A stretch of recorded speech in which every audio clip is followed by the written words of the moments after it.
Nigeria's National Assembly is currently considering the NGO regulation bill for passage. It has gone through the first reading, it's gone through second reading, it's now in committee stage, and later this month, the Committee on NGOs in the House of Representatives in Abuja will be holding a public hearing on the bill. And it's important that you understand what this bill means and its implications for both yourself as a citizen and for the country in general. And let me be clear, this is the most dangerous piece of legislation that has come for consideration in the National Assembly since the return to civil rule in 1999. It covers the activities of every entity and everybody that is not government. And it affects churches, mosques, schools, universities, hospitals, everything, as well as humanitarian operations wherever they are taking place in the country, whether in the northeast or in the southeast or south-south, whether in the middle belt or in the northwest or southwest. It is totalitarian in its consequences. Now, what does the bill require?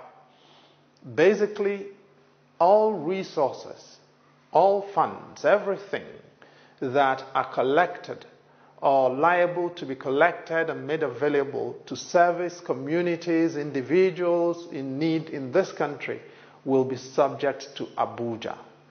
Before you can raise funds in your church and your mosque, you have to get Abuja's permission. After you've raised the money, you have to return them to Abuja for Abuja to tell you what to do with them.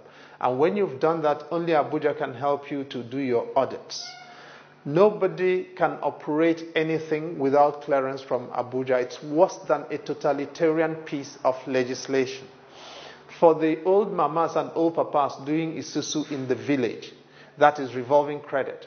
Before you do your collections, you come to Abuja for clearance.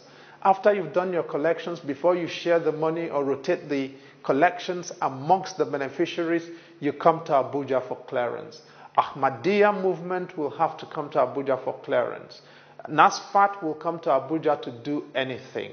The mosques that do collections every Friday to support people in their congregations and their communities will all have to account for that money to civil servants who will either tell them what to do with it or collect it and trouser it into their pockets. The churches will be out of business. The mosques will be endangered. This is what the legislators want us to subscribe to. And as a citizen, you've got to understand that this means that there will be no voice of criticism for government. Nobody can tell government anything.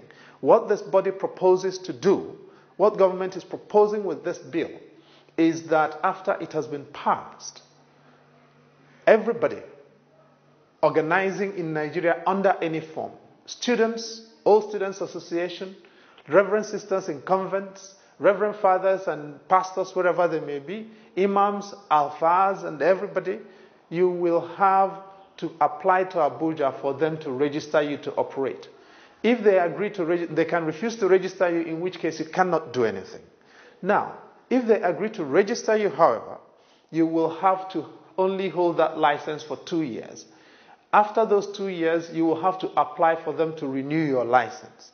If they agree at that time to renew your license, you can continue operating for another 2 years. If they don't agree, that license lapses. If you try to do anything without that license, you'll be liable to be imprisoned for 18 months. And if they are sympathetic and agree not to send you to jail, you may be let go with a fine of 500,000 naira.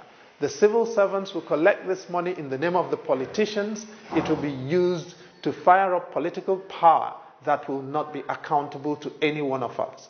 And this is why I'm saying that this is the most dangerous piece of legislation that's been considered in our country to date, in the past 20 years. But you can do something about it. This does not have to be law. This will not be law if you agree that as the citizen, you are the boss. Contact your legislator at the state level, contact your legislator in Abuja, contact your senator, and your distinguished senator in your senatorial zone, and tell them this will not happen. This is your country too. And unless you fight for it, these people are going to destroy it, not just for you, but for your children and for your grandchildren. And that they don't have a mandate to do. My name is Chidi Anselm Odinkalo. I'm a Nigerian citizen.